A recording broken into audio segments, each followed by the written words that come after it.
Hello, नमस्ते। Welcome to my channel. कैसे हैं आप सब? आई होप सब खुश होंगे, मस्त होंगे एंड पॉजिटिविटी के साथ आगे बढ़ रहे हैं।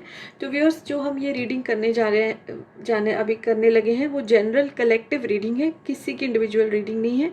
इसमें हम अगस्त मंथ में आपकी लव लाइफ में क्या हो सकता है, सो लव लाइफ के लिए प्रेडिक्शन करेंगे कि क्या होने वाला है और अभी क्या चल रहा है और क्या हो सकता है इस मंथ में।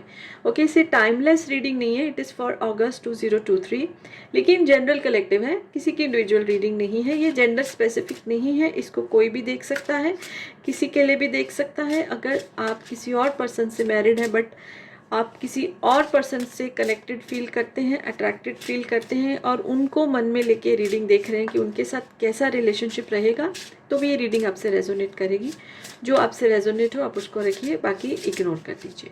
So basically this is for love, this reading is a love prediction for the year 2023. So with an open mind, let's start. So the first card is maturity.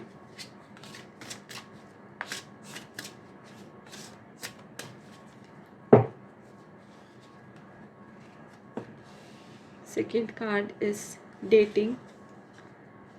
Bottom of the deck से निकालते हैं connection, creativity, और bottom of the deck की energy है spiritual maturity. तो देखिए, दो जो है कार्ड अगर आप देखें मेच्योरिटी के आए हैं, सो ये जो एनर्जी जो मुझे निकल कर आ रही है कि आपका जो रिलेशनशिप जब स्टार्ट हुआ था ना दोनों का, तो बड़ा बम्पी सी राइड थी, ऑन एंड ऑफ सेपरेशन हुआ, नो कांटेक्ट हुआ। बट अब इस रिश्ते ने बहुत ही मेच्योरिटी का रूप जैसे है वो अपना लिया है, और ये वाले अगस्त मंथ में तो ये स्पिरिचुअल ही मेच्योरिटी की तरफ चला जाएगा। यानी कि आप दोनों जो है एक दूसरे को ग्रो करने में बहुत हेल्प करेंगे। जो वो बम्पी राइड का टाइम था वो अब फिनिश हो गया है। ओके, बम्पी राइड नहीं है, मेच्योरिटी आ गई है दोनों में। कभी कभी ऐसा होता है ना कि जब रिश्ता स्टार्ट होता है हम एक दूसरे को समझ नहीं पाते, बिकॉज एक रिश्ता तब चलता है जब हम एक दूसरे को अच्छे से जाने। और कभी और ऐसा होता है ना कि हम अपनी लाइफ में भी बिजी रहते हैं, आजकल सब इंडिपेंडेंट है तो टाइम नहीं दे पाते, तो अच्छे से समझ नहीं पाते हैं हम लोग। तो फिर कभी सेपरेशन हो जाता है, कभी एक पार्टनर गुस्सा तो कभी दूसरा पार्टनर गुस्सा। एक्सपेक्टेशंस बहुत होती हैं जब नया नया रिश्ता स्टार्ट होता है, तो उतनी मेच्योरिटी नहीं होती। आप में या आपके पर्सन में नहीं, हम बात करें रिश्ते में मेच्योरिटी नहीं होती, एक्सपेक्टेशन बहुत ज़्यादा होती है।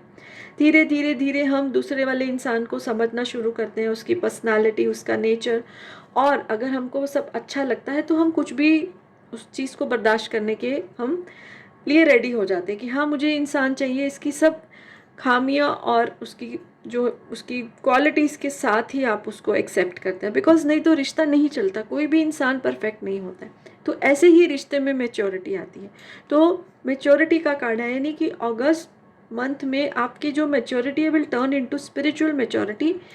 यानी कि आप एक दूसरे को ग्रो करने में, जैसे कि बिजनेस में एक दूसरे की हेल्प कर सकते हो, पार्टनरशिप में आप शायद कुछ नया काम शुरू कर सकते हो, क्योंकि विश्वास अब इतना ज़्यादा हो गया है।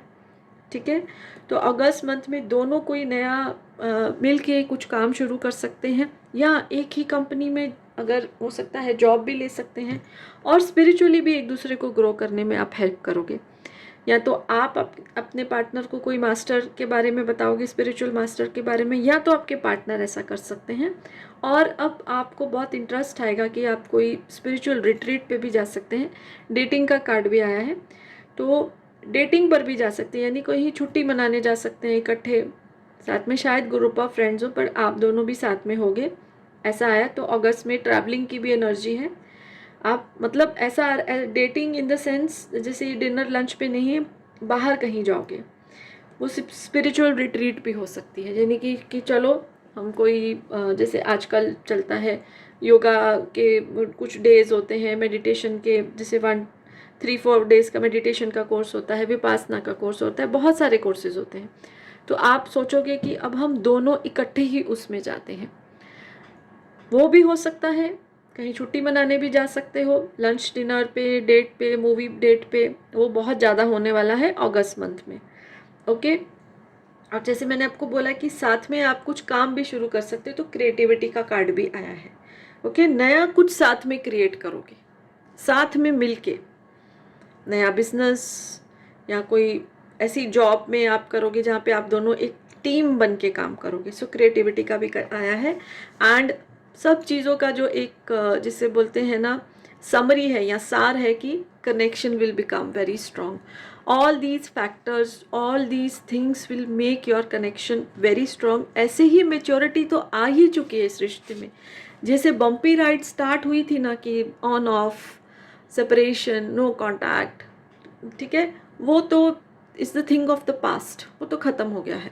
मेच्योरिटी आ गई है रिश्ते में, connection has become very strong and in the coming month, in this month, this connection will become more strong. Obviously जब आप अपने इस रोमांटिक रिलेशनशिप में स्पिरिचुअलिटी का तड़का लगाएंगे ना, तो वो कनेक्शन जो है वो बहुत ही ज़्यादा स्ट्रॉन्ग हो जाएगा। बिकॉज जब हम स्पिरिचुअल होते हैं तो हम दूसरों को ज़्यादा अच्छे से समझना शुरू हो जाते हैं, बहुत ज़्यादा अच्छे से समझना शुरू हो जाते हैं। हमारा जो लेवल ऑफ कॉन्शियसनेस ही बढ़ जाता है, और हमारा लेवल ऑफ कॉन्शियसनेस बढ़ता है तो हम सब चीज़ों को अच्छे से एक्सेप्ट करना शुरू कर देते हैं। आप दोनों ने तो पहले ही समझ लिया था कि अगर सामने वाले को एक्सेप्ट करना है तो उसकी क्वालिटीज़ एज वेल एज उसकी जो शॉर्ट कमिंग्स हैं उसके साथ ही करना है, तो ही रिश्ता आगे चलता। अगर आप बोलो अच्छा ही उसमें कोई बुराई no, that is not possible. So spirituality का जब तड़का लगेगा ना तो बहुत ज़्यादा कनेक्शन हो जाएगा। और मेच्योरिटी तो आ ही चुकी है, दोनों कुछ साथ में काम भी करोगे, टीम बन के काम करोगे, ऑब्वियसली सक्सेस मिलेगी, फाइनेंशियल अबंडेंस मिलेगी, क्रिएटिविटी भी सेटिस्फाई होगी आपकी, और ऑब्वियसली पॉजिटिविटी ही आएगी, हर तरफ से जो है पॉजिटिविटी ही आएगी इस रिश्ते में। So many congratulations. And this August month is going to be very positive, very growth की energy है as far as this love relationship is concerned. Okay, ये सभी zodiac signs के लिए थी, ऐसा कोई particular zodiac sign मैंने टैप नहीं किया, बट एक चीज़ मुझे आ रही है, 23 number and 34 number can be important for you. आप देख लीजिए कैसे आपसे ये रेजोनेट होता है। सो यस, यही थी ये रीडिंग। अगर आपको ये वीडियो अच्छी लगी है तो इसको लाइक कर दीजिए, चैनल सब्सक्राइब नहीं किया तो रिक्वेस्ट है चैनल सब्सक्राइब कर दीजिए, ताकि आपको ऐसी और रीडिंग्स मैं देती रहूं। अगर आप कोई पर्टिकुलर टॉपिक पे रीडिंग चाहते हैं तो मुझे कमेंट सेक्शन में ज़रूर मेंशन करिए। So yes, bye for now and blessings to all my viewers.